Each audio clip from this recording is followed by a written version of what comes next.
विप्रेण हरतो शये ते पठन्ति नरा भक्त्या तेषां शम्भो प्रसीदति। आई हनुमंत विराजी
परम मंगलमय, जीवाचं परम कल्याण करणारी, साधकाला भक्ती सुखामध्ये नाहू घालणारी, परम पवित्र शिव महापुराण कथा. या शिव महापुराण कथेच्या पवित्र प्रांगणामध्ये सर्व शिवभक्तांचं अंतःकरणपूर्वक स्वागत आहे. वसंत विहार रांजनोली या पवित्र स्थळी ठाकरे परिवारानं आपल्या आईच्या आशीर्वादानं, साधू संतांच्या कृपा आशीर्वादानं आणि अंतःकरणातल्या भक्तिभावानं हे 6 वर्ष आहे हा परिवार कथेचं नियोजन करतो. श्रीमान विनोद वसंत ठाकरे, अध्यक्ष भारतीय जनता पार्टी उद्योग आघाडी ठाणे ग्रामीण, श्रीमान सचिन वसंत ठाकरे, सरपंच ग्रुप ग्रामपंचायत रांजनोली पिंपळघर, उपाध्यक्ष भाजपा युवा मोर्चा ठाणे ग्रामीण. दोन्ही भावंडांचं अतिशय प्रेम आहे, आईचा आशीर्वाद आहे, वाडवडिलांचे संस्कार आणि त्यांचं पुण्य सोबत आहे. कुटुंबियांना खूप चांगले संस्कार आहेत, लेके बाळे सुना खूप छान आहेत. सज्जन परिवार आहे, धार्मिक आवड, देव देश आणि धर्म याबद्दल प्रचंड अंतःकरणामध्ये तळमळ, श्रद्धाभाव या सगळ्या गोष्टी की ज्या आध्यात्मिक वाटचालीमध्ये फार गरजेच्या असतात, चांगल्या कार्यामध्ये फार गरजेच्या असतात. तर हा ठाकरे परिवार, या परिवाराने या कथेचं नियोजन केलं आणि महत्भाग्याची गोष्ट म्हणावी लागेल की शिव महापुराण करण्याचा सुयोग आम्हाला प्राप्त झाला. आज कथा मंडपात बसलेल्या सर्व श्रोते सज्जनांचं मला कौतुक करावं असं वाटतंय की कथेमध्ये तुम्ही सगळेजण आता एवढे एकाग्र होताय किंवा तुम्ही कथेशी किती कनेक्ट झालेला आहात हे मला तुमच्याकडे पाहिलं की लगेच लक्षात येतं. म्हणजे कथेत मी काय सांगितलं ते एखाद्या वेळेस विसरलं तरी चालेल, पण साडीचा रंग आणि शर्टचा रंग विसरत नाही. या गोष्टीचा मला खूप आनंद वाटतो. आमचं महिला मंडळ सांगितलेल्या रंगामध्ये आहे आणि विशेष आज कौतुक करावं असं वाटतं की बऱ्यापैकी आमची पुरुष मंडळी, आमची भावंड, आज मी जो काल रंग सांगितला होता की आज आकाशी रंगाच्या रंगामध्ये या, तर आमचे काही पुरुष भाविक देखील त्या रंगामध्ये आहेत. तर तुम्हा सर्वांचं कौतुक म्हणून आम्ही तुमच्याकरता टाळी वाजवतो.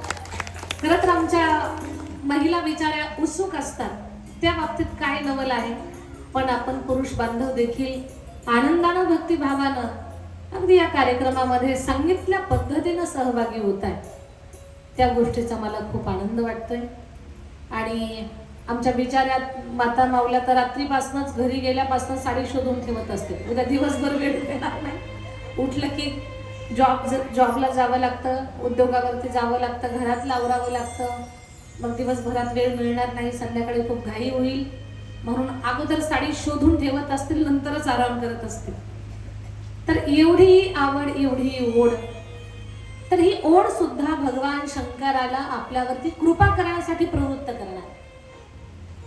माझे महादेव विचार करतील ना, चला या निमित्तानं कसे नाही माझ्या विचारात आहे. कशासाठी आज निळा रंग आहे की कथाकाराने सांगितलं आणि कथेमध्ये आपल्याला जायचंय तशा पद्धतीने सगळ्यांचा उत्साह अगदी टिकून राहिला पाहिजे.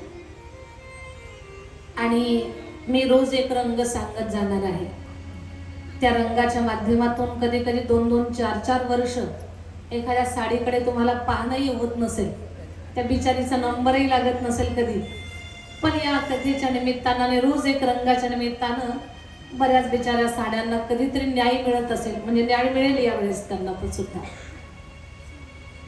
तर हा जो उत्साह आहे हा आपल्या सगळ्यांच्या अंतःकरणातला असाच कायम टिकून राहावा. भगवान भोलेनाथाची असीम कृपा आपल्यावरती व्हावी. आणि आज व्यासपीठावरती आदरणीय हरिभक्तपराय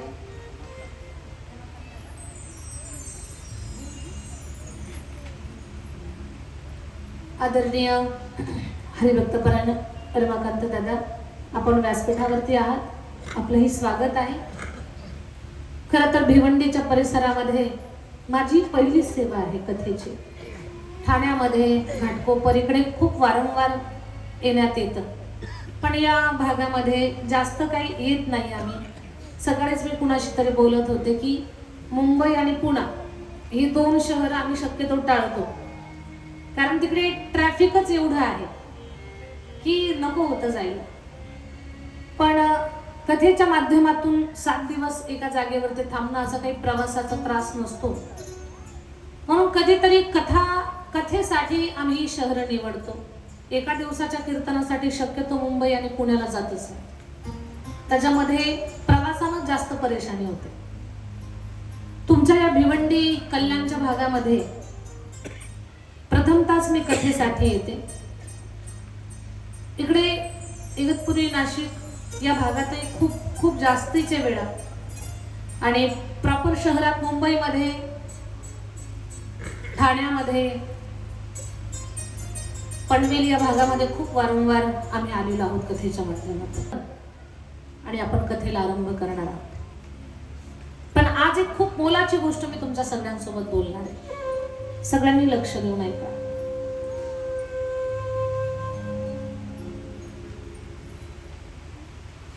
विनोद दादा आणि सचिन दादा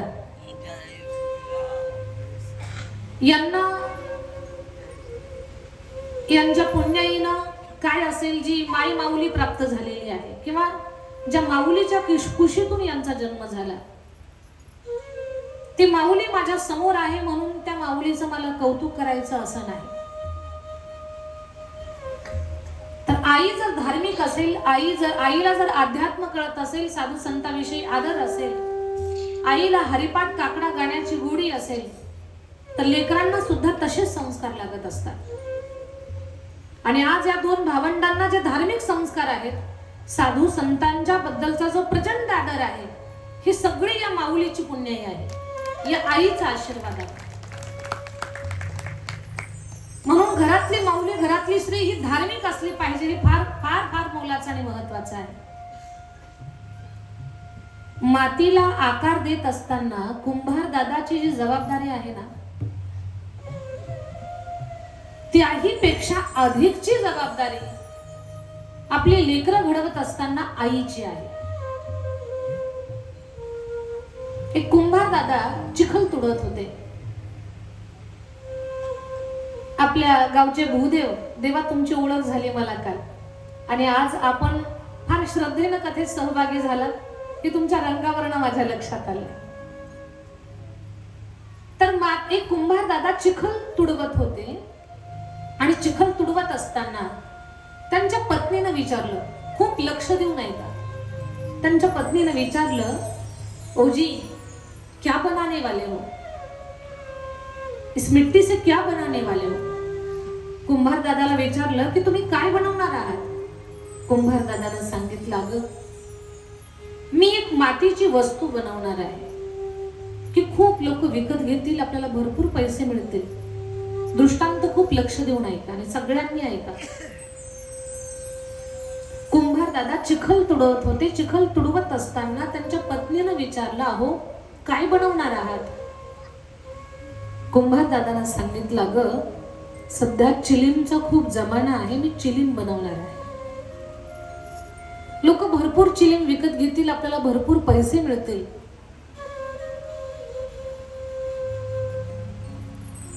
बिचारी धार्मिक होती, कथा कीर्तन ऐकणारी होती, ज्ञानेश्वरीचं पारायण करणारी होती, नित्याचा हरिपाठ गाणारी होती. ती धार्मिक होती बिचारी. ती म्हटली, अहो चिलीम बनवणार हो तुम्ही, आणि लोक भरपूर चिलीम विकत घेतील, आपल्याला भरपूर पैसे मिळतील. पण जे कोणी चिलीम विकत घेतील, खरं सांगा मला, त्यांचं आरोग्य चांगलं राहील का. त्यांचं शरीर खराब होईल, त्या बिचाऱ्यांच्या शरीराचं नुकसान होईल, लेकरं बाळ रस्त्यावरती येतील, प्रपंच उद्ध्वस्त होईल त्यांचा. पैसा तर मिळेल आपल्याला, पण त्या पैशासोबत लोकांचा शिव्याशाप सुद्धा मिळेल. मग त्या पैशासोबत तो शिव्याशाप, तो तळतळाट काही कामाचा नाही.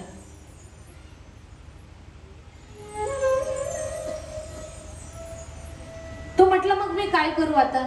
ती म्हटली माझं ऐका, येणारे दिवस उन्हाळ्याचे आहेत, तुम्ही डेरे बनवा.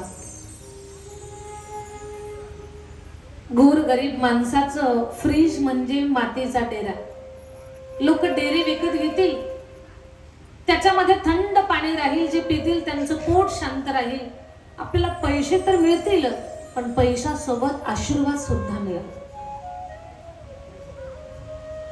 हे पत्नीनं सांगितलं आणि त्या कुंभार दादाला पटलं. बरं, तुमच्या सगळ्यांचं लक्ष दृष्टांतातच आहे असं गृहीत धरून बोलते मी तुमच्यासोबत. कुंभार दादाला पटलं आणि कुंभार दादानं मातीला चिलींचा आकार देण्याऐवजी डेऱ्याचा आकार दिला. कुंभार दादा डेरा बनवायला लागला. डेरा बनवत असताना मातीतून आवाज आला, कुंभार दादा काय बनवणार आहेस? कुंभार दादानं सांगितलं, माती ताई मी डेरा बनवतोय. माती बोलली, दादा तू चिलीम बनवणार होता ना, का बरं तू आता डेरा बनवणार? कुंभार दादानं सांगितलं, माती ताई माझा विचार बदलला, आता चिलीम नाही मी डेरा बनवतोय. का? माझा विचार बदलला. माती ताई बोलली, दादा अरे तुझा विचार बदलला, पण माझं तर जीवनच बदललं. चिलीम झाले असते तर लोकांनी माझ्यात विस्तव भरला असता. ज्यांना मला ओठाला लावलं असतं त्याचं जीवन उद्ध्वस्त झालं असतं. लेकरं बाळ रस्त्यावरती आली असते, लोकांचा तळतळाट शिवाशाप मला लागला असता. पण दादा तू आता मला डेरा बनवणार ना, लोक माझ्यात थंड पाणी ठेवणार, मीही शांत राहणार. जे डेऱ्यातलं पाणी पितील त्यांचं पोट सुद्धा शांत राहणार. मलाही आशीर्वाद मिळणार आणि तुला सुद्धा आशीर्वाद मिळणार. दृष्टांत संपला. दृष्टांत छोटा आहे पण खूप मोठी शिकवण देणार आहे. मातीला आकार देताना ती मातीची वस्तू आपण समाजाच्या हिताची बनवतो का समाजाच्या घाताची बनवतो? जर मातीच्या वस्तूला एवढं महत्व असेल, पण जेव्हा आपण समाजाला लेकरं देतो, या समाजाचे घटक आपली लेकरं आपण बनवत असतो ना, तेव्हा ती लेकरं आपण धार्मिक देतो का धर्माच्या विरोधातली देतो, हे सुद्धा खूप मोठं आहे. आणि आपण समाजाला, आपल्या या परंपरेला, आपल्या या पुढच्या पिढीला एक माऊली कसं लेकरू देते हे फार महत्वाचं आहे. जननी जने तो भक्त जने, दाता जने या शूर, नाही तो जननी वांझ भली. एक माऊली जेव्हा या जगाला, या जनतेला, या समाजाला, या प्रवाहाला जेव्हा आपली संतान देत असते, समाजाचा एक घटक बनवत असते ना, तेव्हा ते लेकरू नेमकं धर्म जाणणार आहे का धर्माच्या विरोधात जगणार आहे, हे आईच्या संस्कारावरती अवलंबून आहे. पण जेव्हा एक माऊली स्वतःची जबाबदारी चोखपणे पार पाडते ना, तेव्हा त्या माऊलीची लेकरं, विनोद दादा सारखे, सचिन दादांसारखे लेकरं या धर्माच्या मंडपात सगळ्यासोबत आनंदाने सहभागी होत असतात. धार्मिक कथा कीर्तनांचं आयोजन करतात, त्याचा अर्थ या माऊलीनं स्वतःची जबाबदारी पार पाडली. धन्य आहे ही माऊली. म्हणून मातोश्री हरिभक्तपरायण श्रीमती सोनाबाई वसंत ठाकरे या माऊलीचं पुण्य आहे. या माऊलीचे संस्कार आहेत की लेकरांना कळत आहे की संतांचा आदर सत्कार किती केला पाहिजे, साधू संतांचा सन्मान किती केला पाहिजे.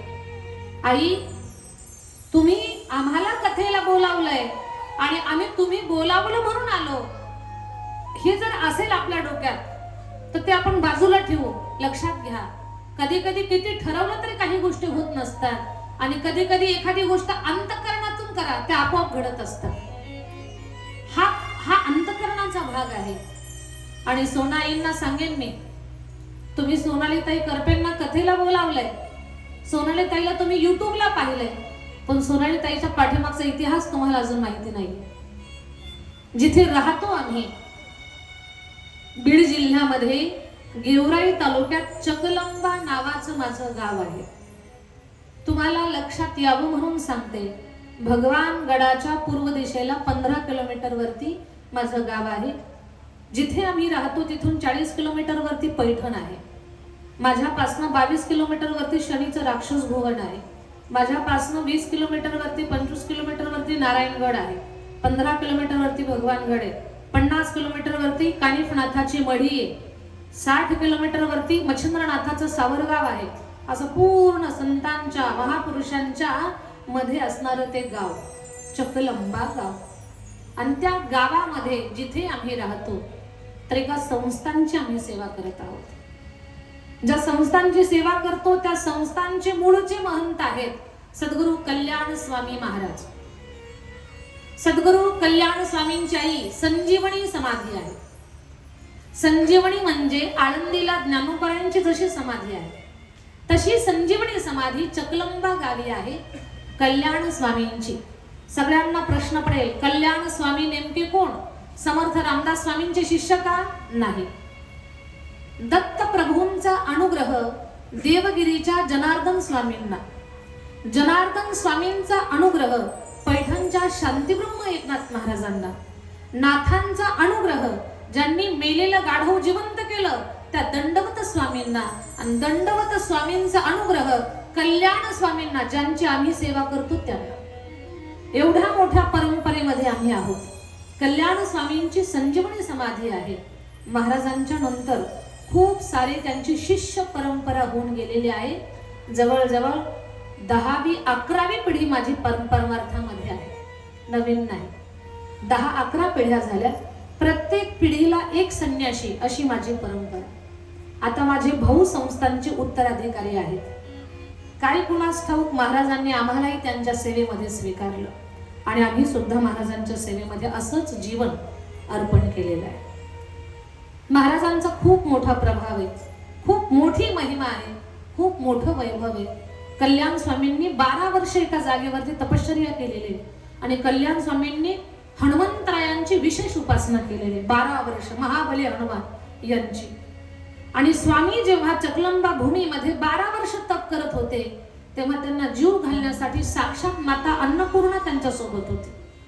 आजही तिथे माता अन्नपूर्णेचं मंदिर आहे, स्वामींची समाधी आहे. ज्या हनुमंतरायाची त्यांनी उपासना केली ते आमचं ग्रामदैवत रोकडेश्वर, ज्या स्वयंभू हनुमंतरायाचं मंदिर आहे. तर आई, तुम्ही मला कथेला बोलावलंय, तुम्ही फक्त मला एकटीला नाही बोलावलंय. या कथेच्या माध्यमातून कल्याण स्वामी महाराज तुमच्या घराला आलेले आहेत, तुमच्या परिवाराला आलेले आहेत.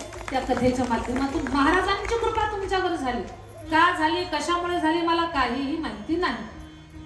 पण आज तुम्ही जे काही आमची सेवा करताय अर्थार्थी तुम्ही स्वामींची सेवा करताय. आमच्याकडे फक्त पाहताना एक कथाकार म्हणून पाहू नका, फक्त कथा वाचक म्हणून पाहू नका. आवाज खूप चांगला आहे ताई तुमचा, तो प्रसाद आहे आमच्या महाराजांचा, आमचं काही नाही त्याच्यामध्ये. तो प्रसाद मिळालेला आम्हाला. ताई कथा खूप छान सांगतात, ते सुद्धा त्यांचा प्रसाद आहे आम्हाला. पण एक कथा वाचक, एक चांगलं गाणारी व्यक्ती, चांगलं बोलणारी व्यक्ती म्हणून नाही. आम्ही एका संस्थांचे उपासक आहोत आणि तुमच्यापर्यंत पोहोचलेलो आहोत. मलाच माहिती नाही कल्याण स्वामींची रांजणोळीला येण्याची काय इच्छा झाली, मलाही त्याचं उत्तर सापडलेलं नाही. हे तुमचं सगळ्यांचं पुण्य म्हणावं लागेल की आम्ही तुमच्याकडे येऊन पोहोचलो. तर हे तुमच्या माई माऊलीचं पुण्य, सर्व श्रोत्यांचं पुण्य. आज इथे कथेच्या माध्यमातून येऊन पोहोचलो. या कथेमध्ये फक्त श्रद्धेनं सहभागी व्हा. स्वामींचा प्रभाव फार मोठा आहे. तिथली माती जरी उचलून कपाळाला लावली तर माणसाच्या भाग्याचा उदय होतो. आता 25 नोव्हेंबरला मंदिरावरती कलशारोहणाचा सोहळा आम्ही पूर्ण केला. कळस बसवण्यासाठी ज्यांनी 22 देशामध्ये लक्ष्मीनारायणाची मंदिर उभी केली एवढे मोठे संत आले होते गुजरातमधून. हेलिकॉप्टरनं पुष्पवृष्टी झाली, खूप मोठा सोहळा झाला. आज काही माझ्या माऊल्या मला सोलापूर, उस्मानाबाद, लातूरच्या परिसरातल्या काही माऊल्या मला भेटल्या, इथे राहतात त्या रांजणोलीमध्ये. त्यांनी मला सांगितलं की औसेकर महाराजांच्या गुरु घराणं आम्हाला प्राप्त, आम्ही त्यांचे शिष्यमंडळ आहोत. गहिनाथ महाराज औसेकरांचं कीर्तन आपल्या कलशारोहणात झालेलं आहे. अच्युत महाराज दस्तपूरकर, म्हणजे खूप मोठी मोठी नावं आहेत महाराष्ट्राच्या संप्रदायाच्या मांदियाळीमधली, खूप मोठी नावं आहेत. इंदोरीकर बाबा, पाचपुरो बाबा, गहिनाथ महाराज औसेकर, अच्युत बाबा दस्तापूरकर, अमृतबाबा जोशी, तर ही मोठी साधू संत मंडळी, महाराष्ट्रातले सगळे गुणवान, ज्यांना आपण टॉपचे म्हणून पाहतो, एक नंबरचं मृदंग वादन करणारे, एक नंबरचं गाणारे, ते सगळे संस्थांवरती होते मागच्या नोव्हेंबर महिन्यामध्ये कलशारोहणासाठी. आणि कलशारोहणाची तारीख आम्ही 25 नोव्हेंबर निवडली. म्हणजे खरं तर ती तारीख मी निवडलेली नव्हती, संस्थांची जी सेवा करणारी लोक आहेत त्या लोकांनी निवडली होती ती तारीख. म्हणजे तिथे संस्थांसाठी तुम्ही जीवन वाहिलंय, तुमचा जन्मदिवस 25 नोव्हेंबर आहे, त्या दिवशी आपण कळस बसवू. मी म्हटलं अजिबात तसं नाही, मुहूर्त पहा आणि मग कळस बसवा. पण बाकी लोक ऐकायला तयार नव्हते. मीटिंग पूर्ण होऊ दिली मी आणि मी फोन लावला देव बाप्पांना. म्हटलं देवा, 25 नोव्हेंबरला मुहूर्त आहे का? आमच्या देवांनी सांगितलं म्हणे दीदी 1 नंबर मुहूर्त आहे. म्हटलं काम झालं आपलं. मला समाधान वाटलं की त्या दिवशी मुहूर्त आहे. पण आनंद तेव्हा मला झाला केव्हा, ज्या दिवशी कल्याण स्वामी महाराजांच्या समाधी मंदिराच्या शिखरावर कळस बसत होता, तेव्हा अयोध्येतल्या राम मंदिरावरती ध्वजारोहण चालू होतं. जेव्हा आपण एखादी गोष्ट अंतःकरणातून करतो त्याला यश किती मिळतं ते पहा. आणि मग मला कळालं, बाबा तुमचा महिमा अद्भुत आहे. आम्ही सामान्य साधारण जीव आहोत, फक्त पवित्र मनानं तुमच्या सेवेसाठी आम्ही हा दिवस निवडला, तर तुम्ही तो दिवस आमच्या जीवनात अविस्मरणीय ठेवला. तर सद्गुरू कल्याण स्वामी महाराजांचं महात्म्य अद्भुत आहे. आज आम्ही महाराजांच्या सेवेत आहोत, तिथे कथेला आलेलो आहोत. तर या कुटुंबाला कल्याण स्वामींची अशा पद्धतीनं कसे सेवाच घडते आहे, सेवाच. आणि संस्थांच्या अंतर्गत मागच्या 16 वर्षापासून मराठवाड्यातली पहिली मुलींची वारकरी शिक्षण संस्था मी चालू केली. 16 वर्षापासून मुलींना मी घडवतो, मुलींना कीर्तनकार कथाकार बनवतो. एका मुलीपासून संस्था चालू केली होती. आज 300हून अधिक मुली तिथे कथा कीर्तनाचा